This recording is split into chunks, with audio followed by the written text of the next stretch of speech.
बच्चों and welcome to the wonderful world of economics. Yes बच्चों, आज हम स्टार्ट कर रहे हैं टीवाई के फर्स्ट सेमेस्टर का बहुत ही इंटरेस्टिंग चैप्टर, वो है सस्टेनेबल डेवलपमेंट। अब इस जर्नी को हम 4 पार्ट्स में डिस्कस करेंगे। आज हम देखेंगे फर्स्ट पार्ट में कि ये सस्टेनेबल डेवलपमेंट है क्या, व्हाट इज़ सस्टेनेबल डेवलपमेंट, और इसके लिए हमारे लिए यूएनडीपी ने कौन से 17 गोल्स जो हैं वो डिसाइड किए। सेकंड पार्ट्स में हम देखेंगे कि इसी सस्टेनेबल डेवलपमेंट गोल्स को अचीव करने के लिए हमारे रिसेंट इनिशिएटिव जो हैं वो गवर्नमेंट ने क्या लिया। फिर हम इसमें देखेंगे बहुत ही important program, that is make in India program, जो बहुत ही इम्पॉर्टेंट है। उसके ऑब्जेक्टिव अचीवमेंट्स को हम डिस्कस करेंगे थर्ड पार्ट में। और लास्ट पार्ट में हम देखेंगे that is make in India के बाद स्किल इंडिया और इन्वेस्ट इंडिया के बहुत ही 2 important initiative taken by our government. ना बच्चों, ये सस्टेनेबल डेवलपमेंट की जर्नी जो आज हम स्टार्ट कर रहे हैं, जो टीवाई बीकॉम का बहुत ही इम्पॉर्टेंट चैप्टर है, इसमें हम देखेंगे कि ये सस्टेनेबल डेवलपमेंट है क्या, उसके लिए यूएनडीपी ने कौन से 17 गोल्स डिसाइड किए हैं, जो आज हम बहुत इजीली कवर करेंगे। As you know that simplicity is our main motto. ना बच्चों, हम सस्टेनेबल डेवलपमेंट डिस्कस करने से पहले 2 इम्पॉर्टेंट वर्ड्स जो हैं, जो हम कॉमनली जो हैं वो सुनाई देता है हर कंट्री के लिए, that is economic growth and economic development. ये 2 वर्ड्स जनरली जब हम बात करते हैं, क्योंकि हर कंट्री का मेन एम, मेन ऑब्जेक्टिव क्या होता है, to achieve higher and higher economic growth and development. अब जब हम इकोनॉमिक ग्रोथ की बात करते हैं बच्चों, तो इकोनॉमिक ग्रोथ क्या है, एक नेचुरल है। अब इकोनॉमिक ग्रोथ नेचुरल है, लेकिन इकोनॉमिक डेवलपमेंट क्या है, वो डेलिबरेट प्रोसेस है। जब हम बात करते हैं इकोनॉमिक ग्रोथ, तो ये क्या इंडिकेट करता है, ये इंडिकेट करता है increase in the income every year, यानी इनकम इंक्रीज हो रही है, यानी ये क्वांटिटी की बात कर रहे हैं। इसके लिए हम इकोनॉमिक ग्रोथ को क्वांटिटेटिव कंसेप्ट बोलते हैं, to measure the performance of country. जब हम इकोनॉमिक ग्रोथ की बात करते हैं, तो इकोनॉमिक ग्रोथ क्या होता है, every year how much output has been increase, वो हम मेजर करते हैं। कितना जीडीपी बढ़ा, वो मेजर करते हैं। जीडीपी मतलब जीडीपी को जब हम मेजर करते हैं, यानी money value of all the goods and services produced in a country during a year, यानी हम इकोनॉमिक ग्रोथ जब मेजर करते हैं तो क्या देखते हैं, एवरी ईयर कितना आउटपुट बढ़ा, कितना जीडीपी बढ़ा, तो वो कंपैरिजन जब हम करते हैं विद प्रीवियस ईयर, उसे हम कहते हैं इकोनॉमिक ग्रोथ। अब उसके साथ जो एक कनेक्टेड वर्ड मैंने यूज़ किया इकोनॉमिक ग्रोथ के साथ, इकोनॉमिक डेवलपमेंट। जब मैं डेवलपमेंट की बात कर रही हूँ, तो economic development means economics growth plus progressive changes in certain variables, जो डिटरमाइन करते हैं वेलबींग ऑफ अ पीपल। क्योंकि सिर्फ ग्रोथ नहीं चाहिए कि कंट्री को, ग्रोथ के साथ साथ डेवलपमेंट भी चाहिए, एक ट्रांसफॉर्मेशन चाहिए in our various structural process of our country, यानी एग्रीकल्चर सेक्टर हो या इंडस्ट्रियल सेक्टर हो या टर्शरी सेक्टर्स हो, इसमें प्रोग्रेसिव चेंजेस चाहिए। हमें इकोनॉमी में टेक्निकल अपग्रेडेशन चाहिए, इम्प्रूवमेंट चाहिए, वो रहता है economic development.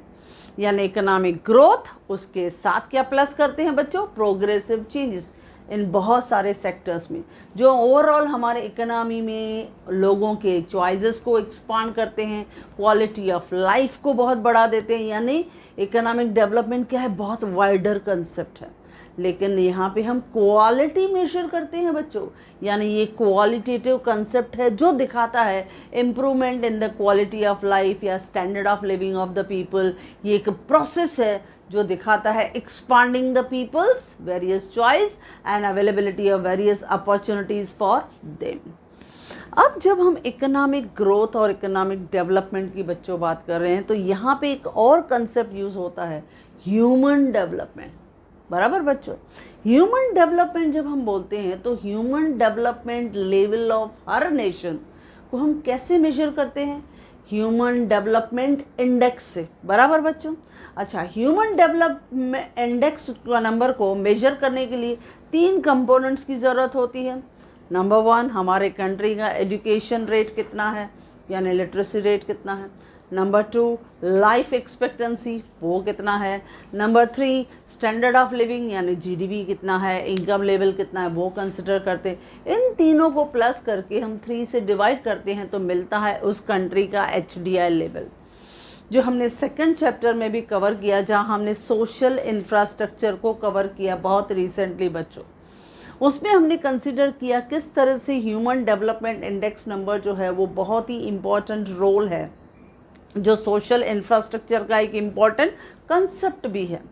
Not to achieve the economic development के गोल्स के लिए हम कोशिश करते हैं कि हमारा इकोनॉमिक ग्रोथ बढ़े, हमारा ह्यूमन डेवलपमेंट इंडेक्स नंबर वो बढ़े, हम ज़्यादा से ज़्यादा एजुकेशन को इम्पार्ट करें, हमारे हेल्थ सेक्टर को ज़्यादा से ज़्यादा स्ट्रॉन्ग करें, हर एक मॉडर्न जितने भी इक्विपमेंट्स हैं, मॉडर्न जो टेक्नोलॉजी है उसको हम लोग वहाँ पे इंस्टॉल करें। और नॉट ओनली इंस्टॉल करें यानी interior areas, remote interior areas, village areas, हर यानी हमारे इकोनॉमी को ग्रास रूट से हम स्ट्रॉन्ग करें। तो ये होते हैं हमारे गोल्स जो हम जनरली ऑब्जर्व करते हैं। नो बच्चों, यहाँ पे एक कॉन्फ्लिक्ट होता है। कॉन्फ्लिक्ट ये है कि हम जनरली ऑब्जर्व करते हैं जब हम इकोनॉमिक ग्रोथ के पीछे भागते हैं, हर कंट्री चाहती है इकोनॉमिक ग्रोथ और इकोनॉमिक डेवलपमेंट के लिए हम बहुत सारे रिसोर्सेज को यूटिलाइज करें ताकि there must be a rapid economic growth. और जब हम उसी रैपिड इकोनॉमिक ग्रोथ के लिए हम अपने रिसोर्सेज को डाइवर्ट करते हैं, तो हम रिसोर्सेज को कहाँ डाइवर्ट करते हैं? जहाँ हमारे पास ज़्यादा से ज़्यादा प्रोडक्टिव एरियाज़ हैं, जहाँ से हमारा एक्सपोर्ट अच्छा हो, जहाँ से हम ज़्यादा इनकम कमा सकें, जहाँ पे हमारे एम्प्लॉयमेंट अपॉर्चुनिटीज़ ज़्यादा हो, हम वहाँ पे अपने रिसोर्सेज को जब डाइवर्ट करते हैं तो some time we will try to compromise our two important sectors, social sector that is education and health. अब जब सोशल सेक्टर्स को हमने निगलेक्ट किया, उसको थोड़ा इग्नोर किया, तो कभी कभी हम देखते हैं हमारी इकोनॉमी में जो लोग हैं यानी द पीपल हैं, हमारी जो पॉपुलेशन है, they will not get the much benefits of education and health. इससे क्या होता है? हमारे सोशल इंफ्रास्ट्रक्चर को अफेक्ट होता है। इससे क्या होता है, कभी कभी जब हम इकोनॉमिक ग्रोथ की या इकोनॉमिक डेवलपमेंट की रेस में भागते हैं कि हमने इंडस्ट्रियल ग्रोथ कर दिया, इसकी वजह से डिफॉरेस्टेशन किया, ट्रांसपोर्ट में हम लोगों ने जब बहुत सारे डिफरेंट मॉडर्न जो है जो मोड से हमने उसको अडॉप्ट किया, जैसे हम मेट्रो में की बात करते हैं, बुलेट ट्रेन की बात करते हैं, तो उसके लिए हमने क्या किया? समवेयर हमने एनवायरनमेंट को अफेक्ट किया।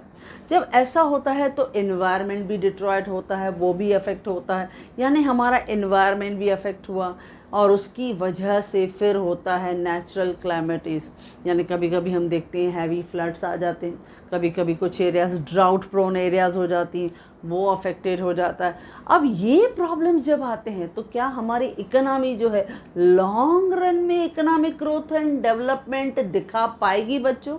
नो।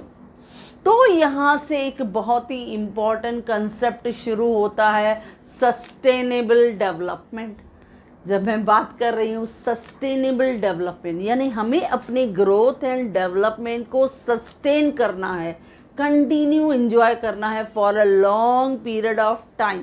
यानी हमें अपने प्रेजेंट नीड्स को तो सेटिस्फाई करना ही है बच्चों, without compromising the needs of future generation. यानी हमें फ्यूचर के जनरेशन को सेटिस्फाई करना है, but not at the cost of future generation. हमारे फ्यूचर जनरेशन को भी वही सब रिसोर्सेज मिलने चाहिए, वही सब बेनिफिट्स मिलने चाहिए जो हमें प्रेजेंट मिल रहे हैं। हमें अपने एनवायरनमेंट को हर्ट नहीं करना है, हमें हमारा इकोलॉजिकल सिस्टम हो, हमारे सोसाइटीज़ हो, उन्हें अफेक्ट नहीं करना at the cost of future. इसके लिए हमारे सामने टर्म आता है, यानी हर कंट्री के सामने एक टर्म आता है, दैट इज सस्टेनेबल डेवलपमेंट। अब 1970 के बाद हर कंट्री ने ये कोशिश की कि उनकी इकोनॉमी में सस्टेनेबल डेवलपमेंट हो, और उसी डेवलपमेंट के लिए हर एक कंट्री ने उसको एक चैलेंज करके ले लिया कि सिर्फ इकोनॉमिक ग्रोथ और इकोनॉमिक डेवलपमेंट नहीं होना चाहिए, लेकिन हमारी इकोनॉमी में होना चाहिए सस्टेनेबल डेवलपमेंट, ताकि सोशल डेवलपमेंट हो, कल्चरल डेवलपमेंट हो, पॉलिटिकल डेवलपमेंट हो, इकोनॉमिकल डेवलपमेंट हो और एनवायरमेंटल डेवलपमेंट भी हो। जब ऐसे हम हर चीज़ को कंसिडर करते हैं, that is called sustainable development. अब हमारा जो मिलेनियम डेवलपमेंट गोल्स 2000 का प्रोग्राम था, हमने देखा वो बहुत सक्सेसफुली हमने अचीव किया। 15 साल तक वो प्रोग्राम चला, 2000 से लेके 2015 तक। और उसके सक्सेस के बाद हमने देखा फिर यूएस में यूएनडीपी ने, यानी यूनाइटेड नेशन डेवलपमेंट प्रोग्राम ने फिर एक नया प्रोग्राम जो था वो सस्टेनेबल डेवलपमेंट के लिए बनाया गया इन यूनाइटेड नेशंस के जनरल असेंबली में। अब जब ये प्रोग्राम वहाँ पे बनाया गया, जहाँ पे उन्होंने ये सोचा कि जब हम सब ऑल कंट्रीज, जहाँ पे यहाँ इस पर्टिकुलर मीटिंग में जब ये UNGA में ये मीटिंग हुआ, यूनाइटेड नेशन जनरल असेंबली जब कंडक्ट की गई, तो लगभग 193 कंट्रीज़ उसके मेंबर्स थे, एक्टिव मेंबर्स थे। सब कंट्रीज़ ने मिलकर ये डिसाइड किया कि हम 17 सस्टेनेबल गोल्स को, जिसे हम शॉर्ट फॉर्म में क्या कहते हैं, SDG, sustainable development goals, SDG, जो 17 डिसाइड किए गए। उन्होंने 2015 में इस गोल को डिसाइड किया कि हर कंट्री एक बहुत ही एक्टिव कोऑपरेशन और पार्टनरशिप के साथ एक दूसरे के साथ मदद करेगी और इन गोल्स को अचीव करने में वो हमेशा एक दूसरे के साथ मिलके जो है वो एक बहुत अच्छी पार्टनरशिप जो है वो प्रूव करेंगे। और ये 17 गोल्स उन्होंने हर इकोनॉमी के सामने रखा इन द ग्रुप ऑफ, यानी एक नेम रखा गया, दैट इज़ एजेंडा 2030। यानी 15 साल का फिर से एक टाइम लिमिट उन्होंने ले लिया कि इस टाइम बार के बीच में, इस स्पेसिफिक पीरियड के बीच में 15 साल के अंदर हम कोशिश करेंगे कि हर कंट्री ये 17 गोल्स को अचीव करने के लिए मैक्सिमम इनिशिएटिव्स लेंगे। तो आज हम कर रहे हैं ये 17 गोल्स आखिर सेट क्या किए गए, और उन 17 गोल्स के लिए हमारे इंडिया में रिसेंट इनिशिएटिव क्या लिए गए हैं, वो बच्चों हम सेकंड पार्ट में डिस्कस करेंगे। तो पहले जो जनरली हम देखते हैं कि यूनिवर्सिटी का बहुत ही इंपॉर्टेंट क्वेश्चन कैसे आता है बच्चों, explain the concept of sustainable development and what are the 17 SDGs formulated by United Nation of Development Programme. इसने कौन से 17 गोल्स हर कंट्री के लिए सेट कर दिए, तो वो आपको 17 गोल्स जो हैं वो लिखने हैं। तो पहले एक इंट्रोडक्शन, लेकिन मैंने आपको पूरा स्टोरी बता दिया कि ये सस्टेनेबल डेवलपमेंट की बात आई कहाँ से। हर कंट्री चाहता है कि लॉन्ग रन में हमारा इकोनॉमिक ग्रोथ और डेवलपमेंट हो। उसके लिए हमें अपने प्रेजेंट नीड्स को तो सेटिस्फाई करना ही है, लेकिन without compromising the future needs. Okay बच्चों, तो पहले सस्टेनेबल डेवलपमेंट। सस्टेनेबल डेवलपमेंट यानी SD, it is the organising principle, ये रूल है for meeting the human development goals without compromising the ability of future generation. यानी हमें फ्यूचर जनरेशन के needs को इग्नोर नहीं करना है। इसका मेन एम क्या है, is to achieve the balance economic growth and development. हमें हर इकोनॉमी का बैलेंस ग्रोथ एंड डेवलपमेंट चाहिए, चाहे वो डेवलपिंग इकोनॉमी हो, डेवलप्ड इकोनॉमी हो या अंडर डेवलप्ड इकोनॉमी है, उन्हें भी हमें पार्टनर बन के, उनके एक्टिव पार्टनर करके उन्हें सपोर्ट करना है, उन्हें टेक्नोलॉजी का सपोर्ट देना है, उन्हें ह्यूमन रिसोर्सेज का सपोर्ट देना है, उन्हें रिसर्च एंड डेवलपमेंट डिपार्टमेंट के थ्रू एक्टिव बनाना है, तो ये पूरा सपोर्ट उन्हें देना।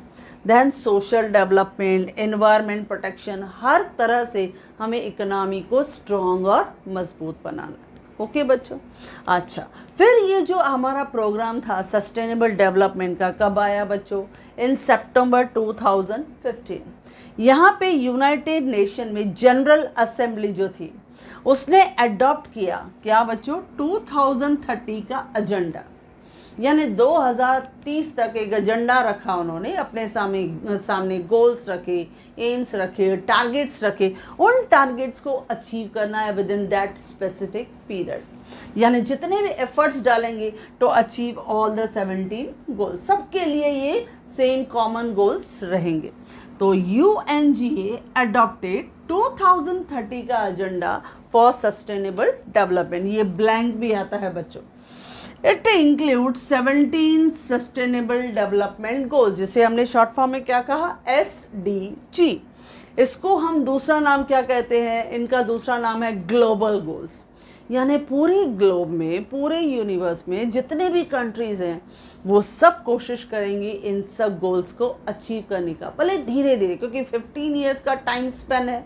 उस 15 ईयर्स के टाइम स्पेन में हर कंट्री कोशिश करेगा इन सब गोल्स को अचीव करने की, up to their maximum resources utilisation के बाद।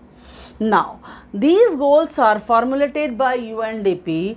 क्यों? क्योंकि हमारा जो मिलेनियम डेवलपमेंट गोल ऑफ 2000 था वो बहुत हमने सक्सेसफुली अचीव किया। तो बट नेचुरल उसके सक्सेस के बाद हम लोगों ने और हम उससे मोटिवेट होके एक नया प्रोग्राम बनाया, दैट इज़ एसडीजी। और उस एसडीजी को हम विद इन दिस 15 ईयर्स में हम अचीव करने की पूरी कोशिश कर रहे हैं। और हर एरिया में, एग्रीकल्चर सेक्टर हो, इंडस्ट्रियल सेक्टर हो, टर्शरी सेक्टर हो, हर जगह हमने अपने ग्रोथ लेवल को इम्प्रूव किया है।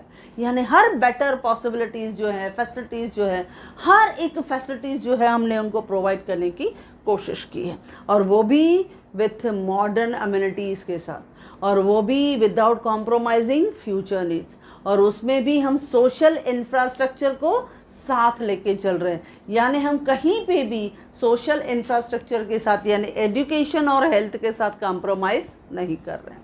यानी बेटर यूटिलाइजेशन ऑफ रिसोर्सेज, जिसको हम कहते हैं बैलेंस। हमें क्या चाहिए बच्चों? हमें balance economic growth and development चाहिए। ये सस्टेनेबल डेवलपमेंट का मेन एम था। हाँ, ये हमारे जो 17 गोल्स थे, ये शुरू कहाँ से हुए?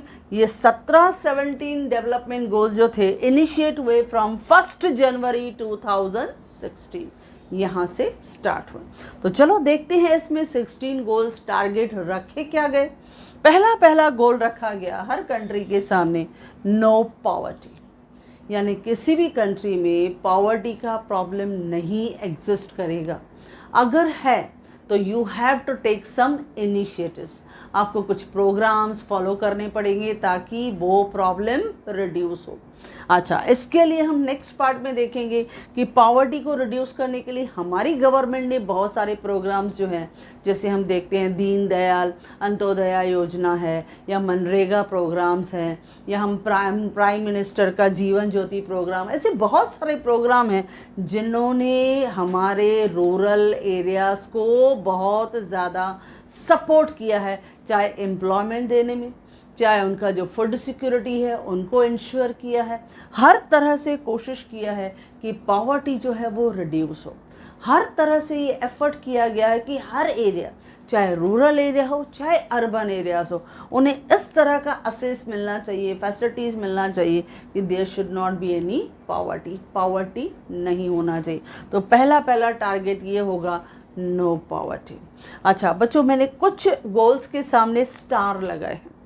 वो स्टार जो है, यानी उन सब गोल्स को अचीव करने के लिए हमारे इंडिया में बहुत सारे इनिशिएटिव, यानी गवर्नमेंट के प्रोग्राम्स को हमने फॉलो किया। तो कुछ प्रोग्राम्स हैं जिनके सामने आपको स्टार दिखेगा, जैसे अभी पॉवर्टी। तो हमारे नेक्स्ट क्वेश्चन में दिखेगा, इस गोल को अचीव करने के लिए हमारे इंडिया ने बहुत सारे प्रोग्राम्स एग्जीक्यूट किए। सेकंड है, जैसे ये सेकंड, यहाँ पर भी आपको स्टार दिख रहा है, that is zero hunger.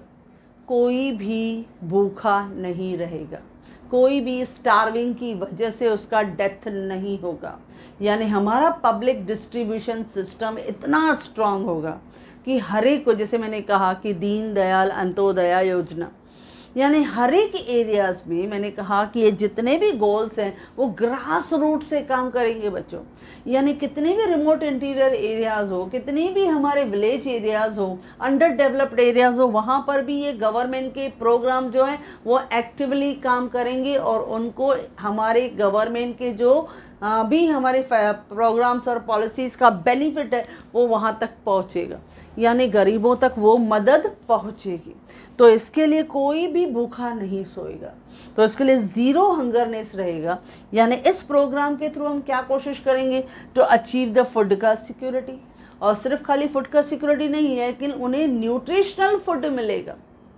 Mail nutritional food नहीं, उन्हें न्यूट्रिशनल फूड मिलेगा। इसके लिए गवर्नमेंट ने क्या किया, बहुत जगह पे उन्होंने कोशिश किया एग्रीकल्चर एरियाज़ को सपोर्ट करने की। एग्रीकल्चर एरिया में सॉयल हेल्थ कार्ड जो है वो गवर्नमेंट ने बांटे। ना सिर्फ वही, बहुत जगह पे बहुत अच्छी तरह से डिस्ट्रीब्यूट करने के लिए उन्होंने क्या किया, राशन कार्ड जो है उसको आधार कार्ड से लिंक कर दिया, यानी डिजिटल हो गया। यानी प्रॉपर पर्सन को वो हेल्प मिलनी चाहिए।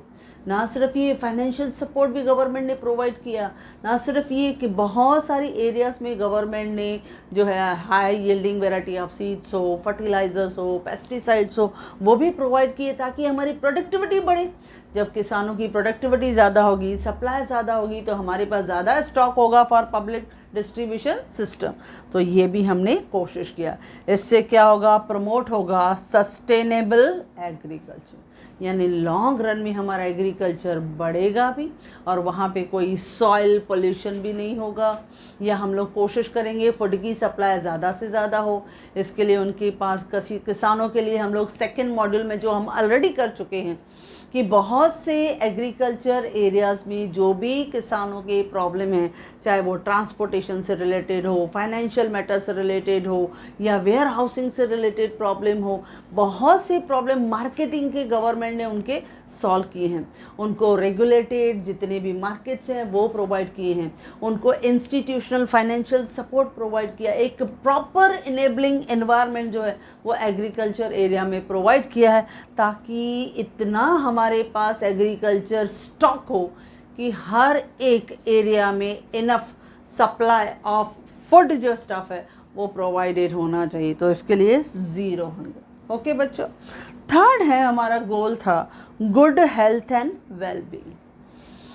अब ये भी हमारा मेन एम था, क्योंकि हमारे हेल्थ सिस्टम को बहुत ही स्ट्रॉन्ग बनाना है, और जो हमने सोशल इंफ्रास्ट्रक्चर के चैप्टर में ऑलरेडी कर चुके हैं बच्चों, क्योंकि हमने उसमें किया सोशल इंफ्रास्ट्रक्चर क्या है, उसकी इम्पोर्टेंस क्या है। फिर गवर्नमेंट के initiative to improve the health के लिए गवर्नमेंट ने क्या क्या प्रोग्राम फॉलो किए हैं वो हमने किया। प्लस एजुकेशन के लिए गवर्नमेंट ने कौन से प्रोग्राम्स एंड पॉलिसी बनाए वो भी हमने कवर किया। तो हमारे इकोनॉमी में हेल्थ को इम्प्रूव करना है, उस हेल्थ के लिए, उस वेल बीइंग के लिए गवर्नमेंट ने बहुत सारे मेजर्स लिए, जो ऑलरेडी हर एक इकोनॉमी का एक इम्पॉर्टेंट एम था और जो हमने ऑलरेडी अचीव किया।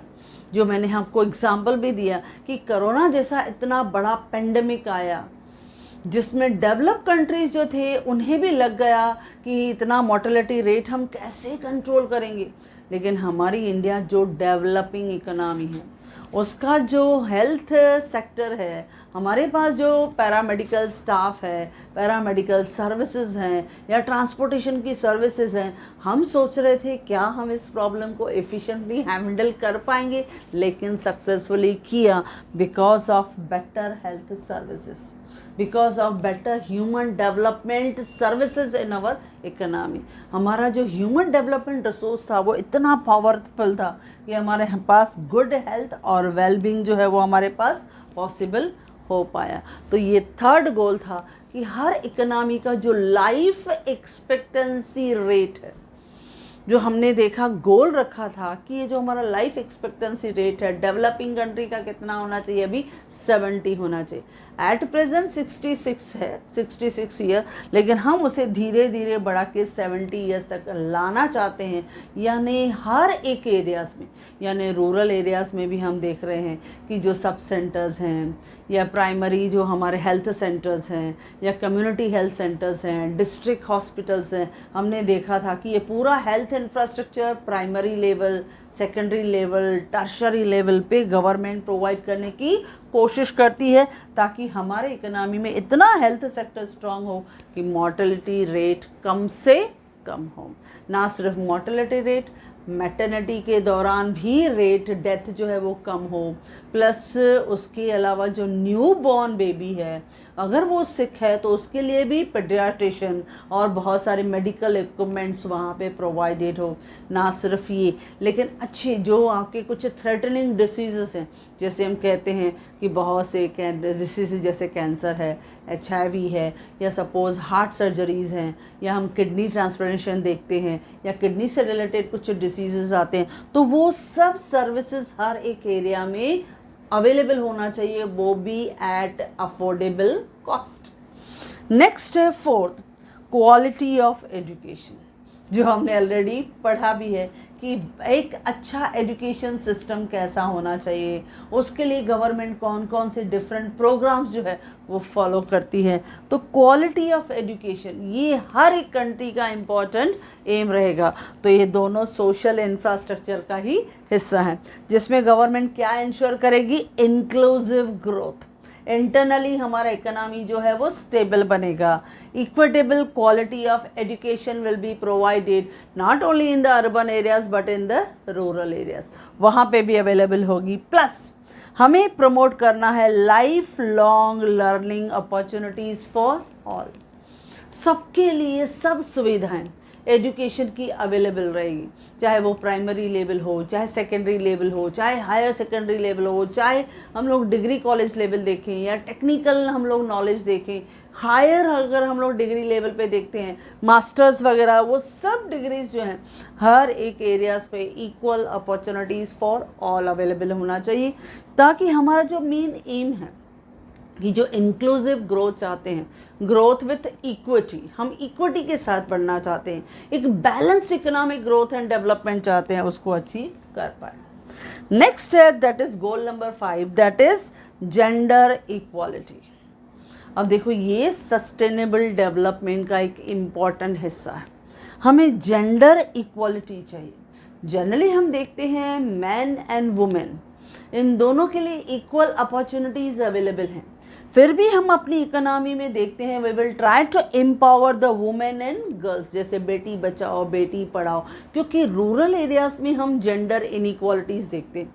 इसके लिए women empowerment specially for the girls के लिए जो हमारी बहुत सी ऑर्गेनाइजेशन है, इंस्टीट्यूशंस हैं, वो रिमोट इंटीरियर एरियाज़ में या विलेजेस में बहुत काम करती हैं, ताकि वहाँ पे एजुकेशन की हर सर्विसेज प्रोवाइड हो, वहाँ के हेल्थ के से रिलेटेड हर सर्विसेज जो है वो प्रोवाइडेड हो, या मैटरनिटी के लिए एफिशिएंट जो स्टाफ है, अटेंडेंट है, नर्सिंग स्टाफ है, या कुछ मेडिसिन है, वो उनको अफोर्डेबल प्राइस पे उनको अवेलेबल हो। तो हर तरह से कोशिश की जाती है कि जेंडर इक्वालिटी हो, एम्पावरमेंट ऑफ गर्ल्स और वुमेंस के लिए भी कोशिश की जाती है, जैसे हमने देखा था जननी सुरक्षा प्रोग्राम, या अगर हम लोग न्यू शिशु अगर उसको कुछ सिक बॉर्न है तो उसके लिए बहुत से सर्विसेज जो हैं वो बैकवर्ड एरियाज़ में प्रोवाइडेड होनी चाहिए। ये सब फैसिलिटीज़ गवर्नमेंट प्रोवाइड करती है। ये भी एक हर कंट्री का इक्वल जो है वो हमेशा एक गोल रहता है to bring the gender equality. Next है 6th goal, that is clean water and sanitation. अब ये भी हर कंट्री का एक गोल रहता है कि उनका एटमॉस्फेयर क्या होना चाहिए, नीट एंड क्लीन। स्वच्छ भारत अभियान हमारे लिए आपको मालूम है, इट्स वेरी पॉपुलर प्रोग्राम, हम उसको फॉलो करते हैं। यानी हर एक एरिया में एक कोशिश की जाती है कि उनके पास सेफ ड्रिंकिंग वाटर अवेलेबल हो बाय टैप्स। क्यों हर कोई वहाँ से जो पानी है वो भरने के लिए नियर बाय एरियाज़ में, चाहे वेल से हो या लेक से हो या रिवर से, वो भरने जाए, at least water should be provided eight their door steps, उनको मिलना चाहिए, और वो भी क्लीन वाटर होना चाहिए। प्लस बिसाइड विद दैट जो सैनिटेशन है, जो ड्रेनेज सिस्टम है, वो भी जो है वो टोटली अंडर कवर्ड होना चाहिए, ताकि इकोनॉमी में hygienic atmosphere will should be provided. क्योंकि इकोनॉमिक कंडीशंस जो है अगर हमें इम्प्रूव करने हैं, बेटर करने हैं, या उनकी हेल्थ को इम्प्रूव करना है, तो डिसीज़ कंट्रोल करना भी ज़रूरी है।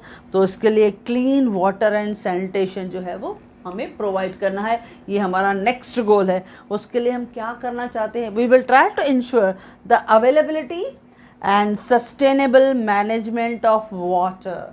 वाटर को कैसे डिस्ट्रीब्यूट करना है, हर एरिया को कवर करना है। और ये हमेशा कोशिश की जाती है, हर साल ये कोशिश होती है कि मैक्सिमम एरिया को कवर किया जाए जिनको पानी बाय पाइप्स के थ्रू जो है वो प्रोवाइडेड हो। इसके लिए बहुत सी एरियाज़ में हम लोग देखते हैं जहाँ पे पानी अवेलेबल नहीं है, गवर्नमेंट ऐसे प्रोग्राम स्टार्ट करती है कि they should get the facilities of the basic drinking water वो मिले, और सैनिटेशन फॉर ऑल। ये सब फैसिलिटीज़, चाहे वो ड्रेनेज की फैसिलिटी हो, वाटर सप्लाई का प्रॉब्लम हो, गवर्नमेंट ये गोल हमेशा माइंड में रखती है। और every year new areas will be covered under that, ताकि by the end of this period entire economy should get the facility of benefit of this program. उन्हें इन प्रोग्राम का बेनिफिट मिलना ही चाहिए।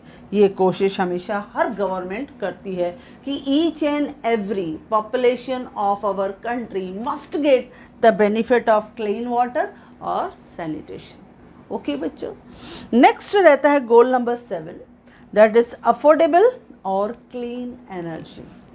अब ये भी एक इम्पॉर्टेंट रहता है।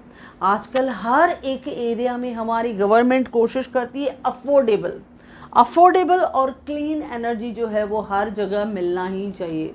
यानी इलेक्ट्रिसिटी पहुंचाने का काम हो, वो गवर्नमेंट कोशिश करती है। और आजकल मैक्सिमम एरिया में गवर्नमेंट कोशिश करती है सोलार एनर्जी जो है वो प्रोवाइडेड हो, हाइड्रो इलेक्ट्रिसिटी जो है वो जनरेट हो, ताकि इस तरह की जो रिन्यूएबल एनर्जी के सोर्सेज हैं अगर हम उसे यूज़ करते हैं तो वो अफोर्डेबल हैं। या जनरली हम लोग जब देखते हैं कि बहुत से एग्रीकल्चर एरियाज़ में जब इलेक्ट्रिसिटी सप्लाई की जाती है तो वो सोलार पैनल्स के थ्रू की जाती है, या बहुत से डिवाइसेस जो हैं वो एलईडी के यूज़ किए जाते हैं ताकि पावर सेव हो, क्लीन हमारी एनर्जीज हो और वो अफोर्डेबल भी हो। तो ऐसे मेथड जब गवर्नमेंट न्यू टेक्नोलॉजी का सहारा लेती है तो ये भी मेन गोल है। आप देखते हो हम कोई भी चीज़ परचेज़ करते हैं तो उसमें हम देखते हैं कितना स्टार का रेटिंग है, यानी कितना पावर सेवर, क्योंकि हर एक डिवाइस हम चाहते हैं पावर सेविंग होना चाहिए कि वो 3 स्टार रेटिंग है, 4 स्टार रेटिंग है, 5 स्टार रेटिंग, उसी हिसाब से हम परचेज करते हैं। यानी ये क्या एग्जाम्पल्स है क्लीन एनर्जी का। यही सेम जो है मेथड से हम यूज़ करते हैं फॉर द रूरल एरियाज़, उन्हें भी इन सब फैसिलिटीज़ का बेनिफिट मिलना चाहिए। इसके लिए हम देखते हैं कि जो चीज़ हम सोचते थे पहले यहाँ पॉसिबल नहीं हो पाएगा वो हो पाए। जैसे हमने कहा सोलार एनर्जी, हमारी इकोनॉमी ने उसको मैक्सिमम कवर किया है। बहुत से ऐसे विलेजेस हैं जहाँ पे इस तरह के सोलार पावर एनर्जी को यूटिलाइज़ करके हमने उनको बहुत ही अफोर्डेबल कॉस्ट में हमने उनको इलेक्ट्रिसिटी प्रोवाइड की है। फार्मर्स को भी हमने इसी तरह से हम उनके जो वाटर पम्प्स हैं उनको यूटिलाइज़ करने के लिए हम लोगों ने इस तरह का सोलर पावर एनर्जी जो है वो सप्लाई किया, या हाइड्रो इलेक्ट्रिसिटी है वो उन्होंने प्रोवाइड किया। तो ये सब बहुत हमारे इंडिया के लिए बहुत इम्पॉर्टेंट एक प्राइड मोमेंट रहता है when we will provide the affordable and clean energy to each and every area. इससे क्या होता है, कॉस्ट क्या हो जाता है बच्चों, कम हो जाता है। तो it is a very good sign of sustainable development. Next goal जो रहता है, 8th गोल जो है, it is decent work and economic growth. यानी हमारी इकोनॉमी में इकोनॉमिक ग्रोथ चाहिए, लेकिन डिसेंट वर्क जब हम चाहते हैं, यानी हमारी इकोनॉमी में क्या होना चाहिए, प्रमोट द प्रोडक्टिव एम्प्लॉयमेंट। अब जब हम प्रोडक्टिव एम्प्लॉयमेंट की बात कर रहे हैं बच्चों, हमने जब देखा कि जब न्यू इकोनॉमिक पॉलिसी आया तो उसके बाद फॉर्मल सेक्टर्स में एम्प्लॉयमेंट अपॉर्चुनिटीज़ जो है वो रिड्यूस होने लगी और इनफॉर्मल सेक्टर जो है वो ग्रो होने लगा। अब इनफॉर्मल सेक्टर में भी क्या, डिसेंट वर्क और इकोनॉमिक ग्रोथ वो भी हमें चाहिए। इसके लिए हम क्या चाहते हैं, बेटर एजुकेशनल फैसिलिटी, और इसके लिए make in India, skill India, वो जो प्रोग्राम है हम करने वाले हैं जिसकी वजह से हमारी इकोनॉमी में ये एफर्ट्स डाला गया कि हमारी इकोनॉमी में डिसेंट वर्क भी प्रोवाइडेड होगा और इकोनॉमी ग्रो भी करेगी, तो आउटपुट भी बढ़ेगा और बेटर एम्प्लॉयमेंट अपॉर्चुनिटीज़ जो हैं वो भी हमारी इकोनॉमी के लिए प्रोवाइडेड होगी। तो ये कोशिश होगा कि अनएम्प्लॉयमेंट का प्रॉब्लम स्लोली ग्रेजुअली हमारी इकोनॉमी में कम होगा। ईच एंड एवरी एरियाज़ में इतनी इंडस्ट्रीज़ को हम एक्सपांड करेंगे कि better decent work will be provided and given to each and every one, और वो भी क्या होगा, प्रोडक्टिव एम्प्लॉयमेंट को हमें बढ़ाना है। नेक्स्ट है गोल 9, जिसके एफर्ट्स हमने बहुत लिए, दैट इज़ इंडस्ट्री हो, इनोवेशन हो और इंफ्रास्ट्रक्चर, उसे हमें बढ़ाना है। और इंफ्रास्ट्रक्चर भी ऐसा रेजिलिएंट इंफ्रास्ट्रक्चर, जैसे हमने कहा कि फिज़िकल इंफ्रास्ट्रक्चर को तो हमने काफ़ी ग्रो करने की कोशिश की, लेकिन सोशल इंफ्रास्ट्रक्चर को भी हमने काफ़ी सपोर्ट किया है ड्यूरिंग दिस पीरियड। उसमें हम कोशिश करते हैं इंडस्ट्री को बढ़ाना है, चाहे वो स्मॉल स्केल इंडस्ट्री हो, चाहे वो माइक्रो हो, चाहे स्मॉल हो, चाहे मीडियम हो, चाहे लार्ज स्केल इंडस्ट्री हो, हर एक एरिया को हमें कवर करना है। और हर एक एरिया में हमें कोशिश करनी है, अगर हम लेबर इंटेंसिव इंडस्ट्री को यूज़ कर रहे हैं, वो भी विथ क्लीन एनर्जी के साथ, यानी पोल्यूशन कम होगा। जब हम क्लीन एनर्जी की बात कर रहे हैं, यानी यहाँ पे आपका water pollution, soil pollution, air pollution कम होगा, उस क्लीन एनर्जी की बात कर रहे हैं। तो ये इनोवेशन, ये हमारी इकोनॉमी में हम लोग लेके आ रहे हैं और ये प्रोवाइड भी कर रहे हैं। इंडस्ट्रियल ग्रोथ भी हम प्रोवाइड कर रहे हैं। इससे क्या होगा, हमारा इंक्लूसिव ग्रोथ भी होगा, नंबर ऑफ एम्प्लॉयमेंट अपॉर्चुनिटीज़ भी बढ़ेगी और प्लस सस्टेनेबल ग्रोथ भी रहेगा। We will enjoy the benefits for a long period. यानी यहाँ पे इंडस्ट्रियल ग्रोथ होगा लेकिन प्लान्ड होगा।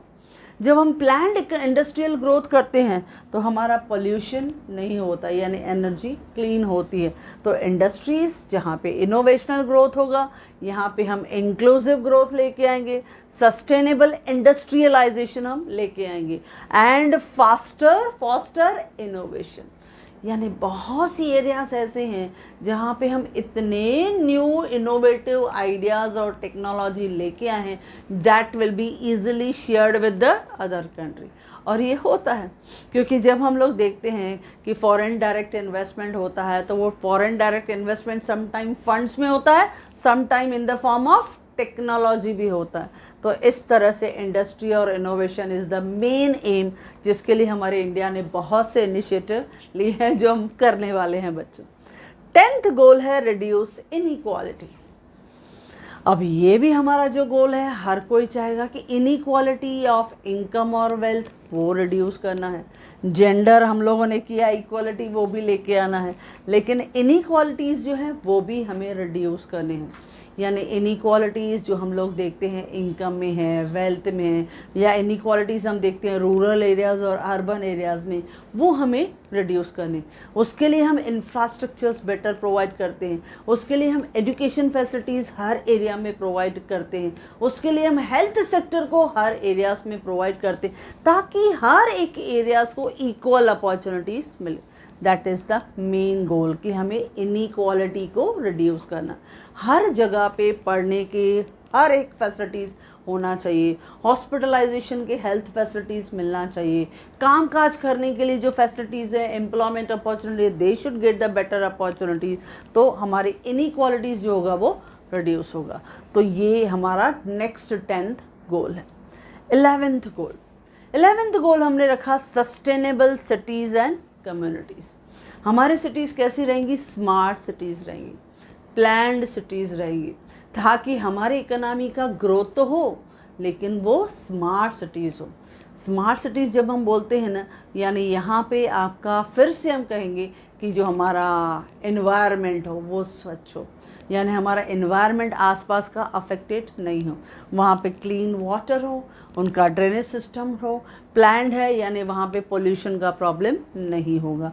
तो सस्टेनेबल सिटीज़ होंगी, यानी वहाँ पे जो हमें सिटीज़ होंगी वो स्मार्ट होगी, ह्यूमन सेटलमेंट भी क्या होंगे? इंक्लूसिव होंगे, safe and resilient and sustainable.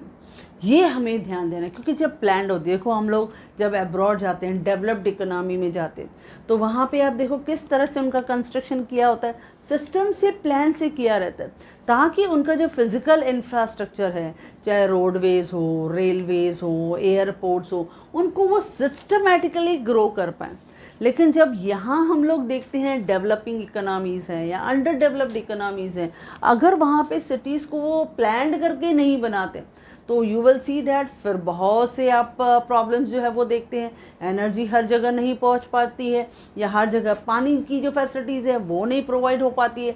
Basic facilities जैसे हेल्थ सेक्टर्स की फैसिलिटीज़ है या एजुकेशन की फैसिलिटीज़ है वो उन्हें प्रोवाइडेड नहीं है। कंजस्टेड है, ट्रांसपोर्टेशन का प्रॉब्लम, ट्रैफिक जैम का प्रॉब्लम, एयर पोल्यूशन, ना वाटर पोल्यूशन, बहुत से प्रॉब्लम्स जो है वो क्लियर हो जाते हैं। तो इसके लिए सस्टेनेबल सिटीज़ वो हमें देखने हैं, कम्युनिटीज़ देखने हैं। ये सब हमारा 11th गोल को हमें सेटिस्फाई करता है। इससे क्या होगा, ह्यूमन सेटलमेंट जो होंगे वो सिस्टमैटिक होंगे, यानी पूरा सराउंडिंग जो होगा ना वो देखने में ही मज़ा आएगा। यानी हर चीज़ को प्लान करके, ताकि सराउंडिंग्स उस न्यू सेटलमेंट की वजह से अफेक्टेड नहीं हो। ये सब चीज़ें यहाँ पर भी हम देखते हैं, जहाँ इंडस्ट्रियल एरिया रहता है, इंडस्ट्रियल जोन रहता है, वहाँ पे रेसिडेंशियल एरियाज़ को अलाउ नहीं करते। जहाँ रेसिडेंशियल एरियाज़ है वहाँ इंडस्ट्रीज़ को हम अलाउ नहीं करते। तो ये क्या है, एक सेटलमेंट, ह्यूमन सेटलमेंट कैसा होना चाहिए, they should not be affected by some other areas या अदर एक्टिविटीज़। तो इसके लिए हमने क्या कहा, make cities and human settlement inclusive, safe, उन्हें सेफ रखना है, and resilient and sustainable, so that they can survive without any problem. बहुत ही अच्छे नेचुरल इकोसिस्टम में वो सर्वाइव करे विदाउट एनी प्रॉब्लम। नेक्स्ट है goal number 12, that is responsible consumption and production. अब देखो, स्मार्ट सिटीज़ हैं, इनइक्वालिटीज़ नहीं है, इंडस्ट्रीज़ ग्रो कर गई हैं, इंफ्रास्ट्रक्चर है, अच्छा कमा रहे हैं, अच्छा इनकम है, तो बट नेचुरल हर कोई रिस्पॉन्सिबल है, यानी कंजम्पशन और प्रोडक्शन वो बहुत अच्छी रहेगी। अगर आप ध्यान दोगे ना बच्चों, तो ये गोल्स आपको जितने आप देख रहे हैं ना, सब कनेक्टेड हैं। कनेक्टेड कैसे हैं, जब हम जनरली देखते हैं, जैसे हमने कहा पहले ही हमने कहा कि नो पॉवर्टी, गरीबी नहीं होगी। अब गरीबी नहीं होगी यानी ज़ीरो हंगर, यानी किसी को भी भूखा नहीं बैठना पड़ेगा, हंगरनेस नहीं है। अब जब हंगरनेस नहीं है तो अच्छी हेल्थ रहेगी, अच्छी हेल्थ और वेलबींग रहेगा। इससे क्वालिटी ऑफ लाइफ और एजुकेशन बहुत बेटर होगी। इससे क्या होगा, जेंडर इक्वलिटी होगी, क्योंकि पढ़े लिखे हैं तो हर एक के लिए ऑल आर इक्वल, यानी we will impart a better education to our society. यानी यहाँ पे हमारे पास वुमेन एम्पावरमेंट और गर्ल्स को भी इक्वली इम्पॉर्टेंस मिलेगा। अब जब ऐसा है तो हर जगह हम लोग क्या देखते हैं, एक सोच बदल जाती है, एक विजन बदल जाता है। तो क्लीन वाटर और सैनिटेशन, इसको हम पसंद करते हैं, यानी हम चाहते हैं हमारे चारों तरफ साफ़ सफाई हो, यानी हम कहीं पे भी गंदगी बर्दाश्त नहीं कर सकते। तो इस तरह का क्लीन वाटर और सैनिटेशन। अच्छा, जब ये रहता है तो हर जगह अफोर्डेबल और क्लीन एनर्जी वो भी अवेलेबल हो जाती है। और जब पढ़े लिखे हैं तो बट नेचुरल एक डिसेंट वर्क मिलेगा ही मिलेगा। अच्छा अगर काम मिला, अच्छा एम्प्लॉयमेंट मिला, तो इकोनॉमिक ग्रोथ और प्रोडक्टिविटी हमारे इकोनॉमी की बढ़ती है।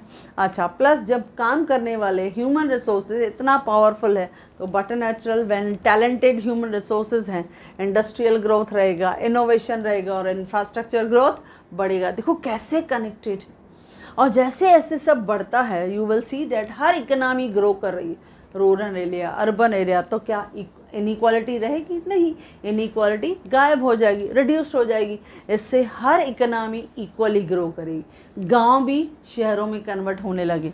तो सस्टेनेबल सिटीज़ एंड कम्युनिटी, ये कास्ट, कल्चर, क्रीड को लेके जो डिफरेंसेस हैं, डिस्क्रिमिनेशन है, कॉन्फ्लिक्ट्स हैं, सब गायब होने लगे। क्योंकि पढ़ा लिखा होने से, एजुकेटेड होने से हमारा सोच, हमारे विजन जो कम्प्लीटली चेंज हो जाती। तो ये इफेक्ट होता है। इससे रेस्पॉन्सिबल कंजम्पशन एंड प्रोडक्शन सब इंटरकनेक्टेड है।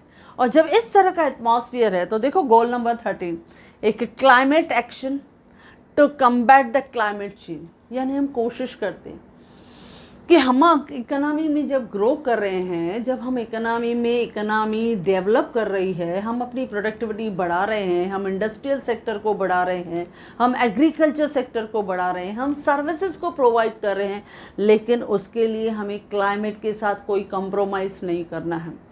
यानी हम कोशिश करते हैं to make the our economic system balance, यानी एनवायरनमेंट को डिस्ट्रॉयड नहीं करना है, ये हमें कोशिश करती है। तो हमें क्लाइमेट के लिए एक्शन लेना ही है। To promote the development in renewable energy, जो हमने एग्जाम्पल लिया अफोर्डेबल एनर्जी, कि हमें धीरे धीरे अब देख रहे हैं हर जगह पे सोलार एनर्जी को ज़्यादा यूज़ कर रहे हैं, क्लीन एनर्जी को ज़्यादा यूज़ कर रहे हैं। जैसे हमारे बहुत सारे व्हीकल्स हैं, instead of using the petrol वो क्या यूज़ करें, सीएनजी को यूज़ करें। तो वो क्या है, क्लीन एनर्जी है ना, उसको यूज़ करें। इससे क्या होगा, एयर पोल्यूशन कम होगा। तो ये सब कोशिश हम करते हैं। या इलेक्ट्रिसिटी है, इलेक्ट्रिसिटी में भी अगर हम लोग बहुत अच्छे डिवाइसेस यूज़ करें तो बटर नेचुरल जो अफोर्डेबल भी है, लॉन्ग टर्म चलते हैं और उसका साइड इफ़ेक्ट कम है, तो ये भी हमारे लिए अच्छा है। तो climate action to combat with the climate change and to promote the development for renewable energy. हम रिन्यूएबल एनर्जी पे ज़्यादा फोकस करते हैं ताकि हमारा इकोनॉमी जो है वो लॉन्ग टर्म के लिए सर्वाइव हो और इन्वायरमेंट बैलेंस बने। नेक्स्ट हम देखते हैं, अब जब क्लाइमेट की तरफ आ गए हैं तो लाइफ बिलो वाटर और 15 है लाइफ ऑन लैंड। ये दोनों हम साइमल्टेनियसली गोल सेट करते हैं, यानी लाइफ बिलो वाटर। क्योंकि क्या होता है, जब इंडस्ट्रियल ग्रोथ होती है तो जितने भी अपने एफ्लुएंट्स हैं, केमिकल डिपॉजिट्स हैं, किधर थ्रो करते थे, पहले थ्रो करते थे इन रिवर्स में। हमने रिवर्स में डिपॉजिट्स डाल दिए। इससे क्या है, जो मराइन लाइफ है, जो वाटर की लाइफ है वो अफेक्टेड होती है।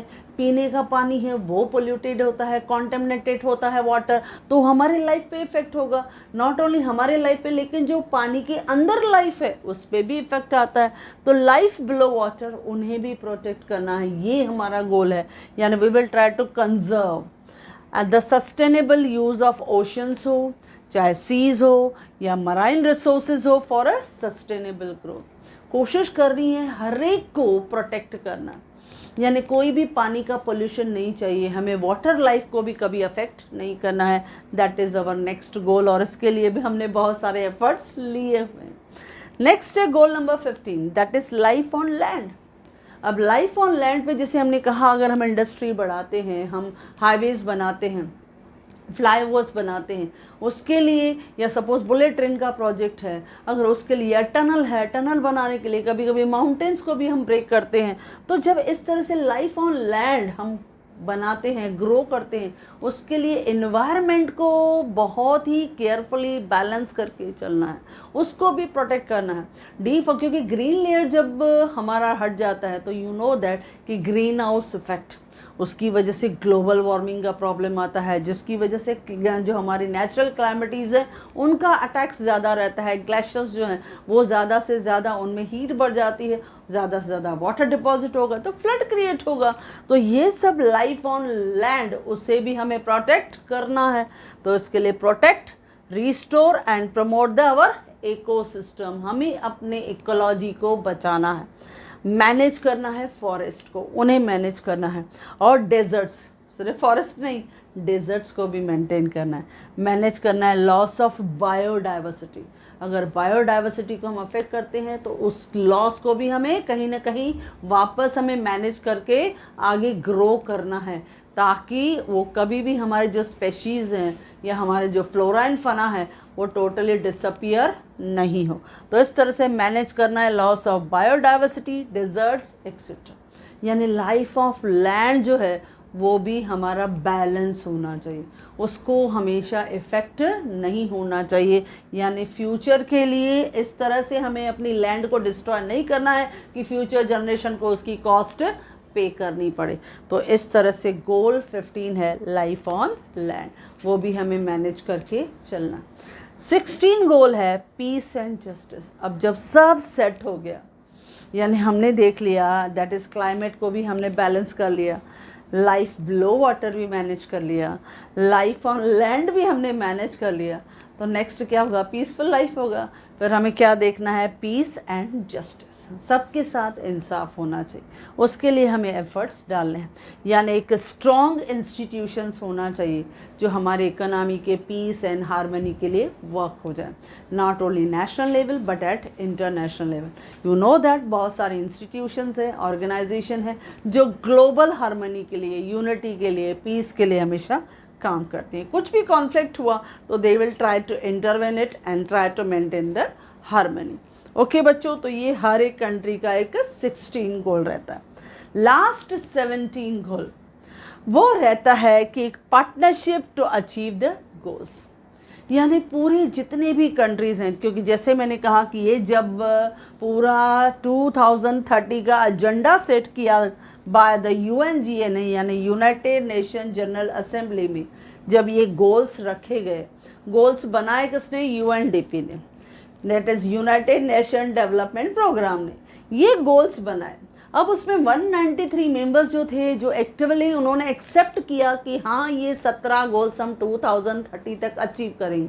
तो उन गोल्स को अचीव करने के लिए all the countries should work together, उन्हें एक दूसरे के साथ काम करना है, अच्छे पार्टनर्स बनने हैं। कभी किसी को फंड्स की ज़रूरत होती है तो फॉरेन डायरेक्ट इन्वेस्टमेंट, किसी को टेक्नोलॉजी की ज़रूरत पड़ती है तो टेक्नोलॉजी का ट्रांसफ़र, किसी को अच्छे ह्यूमन रिसोर्सेज की ज़रूरत पड़ती है तो यू नो दैट कि एचआरडी डिपार्टमेंट बहुत से कंट्रीज़ का अच्छा रहता है। तो ये सब हर एक को मदद करनी है, यानी partnership to achieve this goals. तो हर एक कंट्री जो है वो दूसरे के साथ एक अच्छा एक्टिव पार्टनर बन के एक दूसरे की मदद करेगा to achieve this goals within the specific period of 15 years. इन 15 सालों में वो हर एक कंट्री जो है इन सब गोल्स को बहुत अच्छी तरह से अचीव कर पाए। ओके बच्चों, तो ये थे 17 गोल्स जो आपके यूनिवर्सिटी का बहुत ही इम्पॉर्टेंट क्वेश्चन है कि what is the sustainable development क्या है, और उसके लिए 17 गोल्स कौन से हैं जो यूएनडीपी ने सेट किए। ओके बच्चों, so if you like this video you can share with your maximum friends, and if you want my handwritten notes, the link is given in the description box. Thank you.